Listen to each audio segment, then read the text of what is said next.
Welcome back, guys, to episode 2 of Road to Xenoverse 2.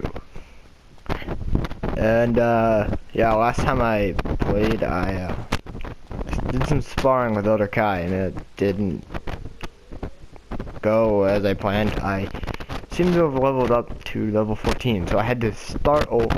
As you can see, I'm level 1. That's what my attributes look like. So let's start off our parallel quests challenge here.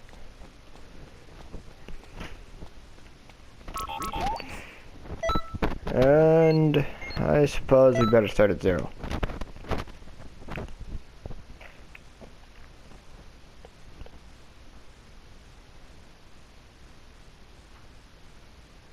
And yes, you will have no help unless help is provided. That is the only exception, because there's nothing I can do about that. So yeah.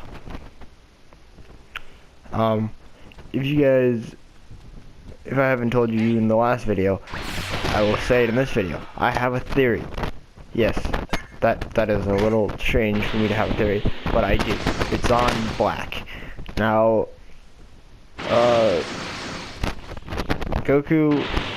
Beerus and Whis said that black wasn't a Kai, but had a time ring. And how could this be? Well, when Goku, Whis, and Beerus went to Universe 10 to visit Zamos and Gawas, or whatever his name is, Zamos, when he fought Goku, had almost the exact same key as Black. And with that, Zamos had never seen a timer until Beerus checked him out. Which comes to me saying, I'm thinking that Beerus, Whis, and Goku created Black somehow. I don't know how, or if Zamos obtains his body through fusion, through body change, I don't know. But that's the only thing I can conclude, because his ki wasn't the same as Black's, but it was close enough to where they could assume that Black was Zamos. All they needed to complete, like, the keys to make it spot on was Goku. Because it's almost like a fusion. Like, Vegeto's ki is different than both Goku's and Vegeta's because it's a fusion. And so is Gogeta's and Gotenks and any fusion you can think of. And I still can't piece together the earring. Why does Black have one earring when Zamos has 2?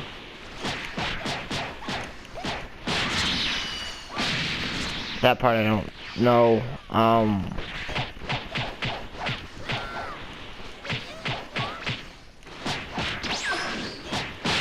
But yeah, so that's my theory, that Goku, Beerus, and Whis created Black. And I heard something before the Black arc even started that Beerus was going to apologize for creating Black. That's what I heard.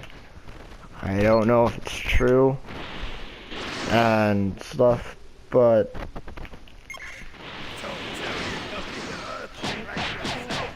yeah, so I don't know.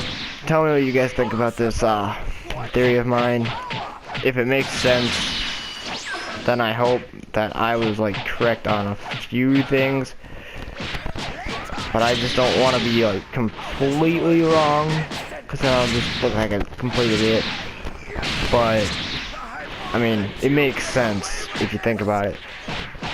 Zamos not hearing about a time ring. Oh, look, there's time rings because Beerus is holding or like checking on him. He has the same key, almost the same key as Black. Zamos, or Black wants to rid the world of humans. Zamos completely hates humans. Or he had a hate, and now that he's fought Goku, his hate is confirmed. Because in episode 54, Zamos makes tea for Gawas, or his master, we'll just call him his master. And of course he says it's bitter, which confirms that he has hate. It's almost like the dark side in Star Wars. they can sense the dark side, and finally someone gives into their hate, becomes dark, and then tries to destroy the world. That's how that happens. Sorry for you Star Wars fans, but that's basically what happens. I'm gonna put all these into strike, basic, stamina. There you go. So, yeah, I have a feeling this is turning into like Star Wars, or this arc is turning into Star Wars. Like, oh, Zamos was good, but he still has a little bit of darkness in him. And then, the further down the path he goes, the deeper into the dark side force thing he gets. But one thing I heard from, or saw from Kagi was, Kagi Films, was that all these story arcs are kind of repetitive from Dragon Ball Z. Like, you got the Battle of Gods, that was kind of a redo of the Saiyan saga. How you got two unknown beings from a different place. They look different, they look funny, they're strong, and Goku, Vegeta have no idea. Of course, that in the Saiyan saga it was just Goku, but it's almost the same, only what we saw from Dragon Ball was, it wasn't a demon. Vegeta and Nappa weren't demons, and they weren't human either. So it's kind of like, oh, cool, they're aliens.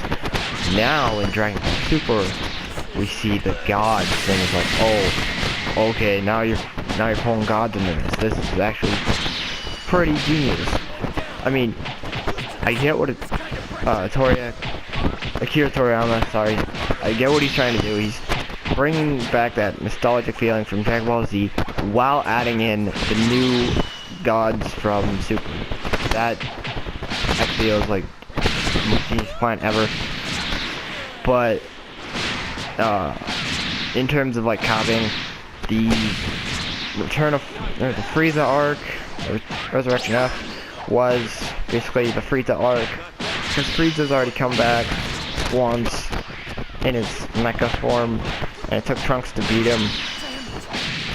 And of course, the golden form was kind of like the Super Saiyan form, like, ooh, a new form, and then that with the Super Saiyan Blue, because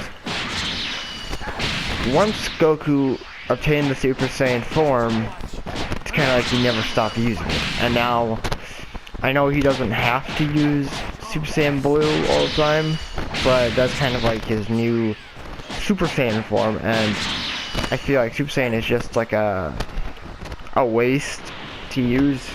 I don't want to call it a downgrade or anything, but I just feel like he could fight at full power even though he doesn't have to. And that's another thing I've heard been pointed out to me, is that since Goku found out he was Saiyan and that he was an alien, he's kind of gotten more cocky than anything. Like, he's still the fun, lovable Goku, but when it comes to fighting, it's kind of like, come on Goku, you know you have to use your Super Saiyan Blue at some point. Why not just use it right away? But yeah, he likes to take his time, basically get to know his opponent before he actually destroys him, and that's the downfall of Goku. Whereas Vegeta, he'll just go, he's still cocky and everything, but he doesn't waste time in a fight. He'll get stuff done, and that's kind of why I like Vegeta more than Goku. I mean, Goku, it's kind of like, oh, come on, just finish him already, and then Vegeta, it's like, okay, I'll do it. But, yeah. And then, what was it, the Champa Universe 6 arc? Whatever, I don't know what to call it. With that, it's kind of like the World's Martial Art Tournament. I don't want to say Cell Games, because that's... well, it's kind of like the Cell Games in a way, but it's more like the World Tournament. from Dragon Ball, or was that Dragon Ball Z? I can't remember.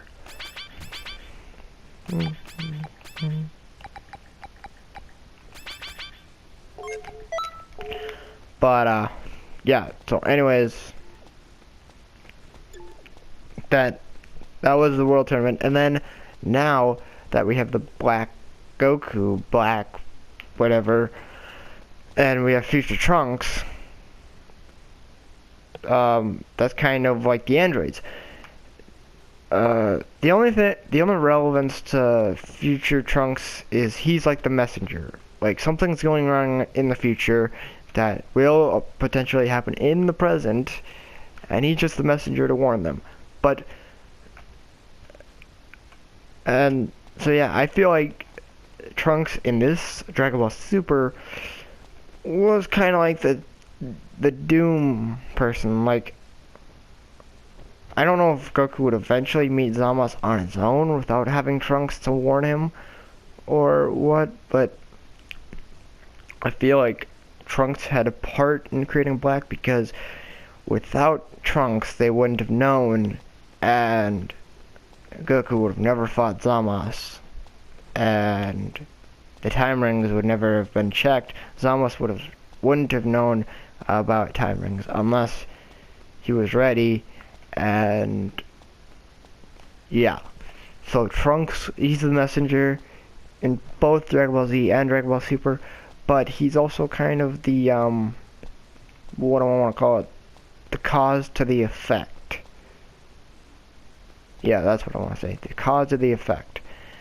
I'm gonna end it with 1v1 so I can finish talking here. Oh no, I'm not doing her kill. I'll do it at 17. Rush Frieza, oh boy. How should I cook this one? But yeah, anyways, so that was how Dragon Ball Z ties into Super. It's kind of a repeating, but it's bringing back that great old nostalgic feeling that we all loved as kids, or some of us still love as adults. I mean, if we had a choice to go back, like, to watch Dragon Ball Super in the original animation, like, as an option, still have the HD, I would still watch the original, because it just looks cooler to me. I don't know, it is pretty, what do I want to say? It's pretty, HD looking. It looks really like HD, but at the same time, it's kind of like, I don't know. It looks like every other anime, which what I liked about Dragon Ball Z was it had its own art style. A lot have like their own, but it's all similar in some way. Dragon Ball, it just had that. It kind of looked like a manga in the anime.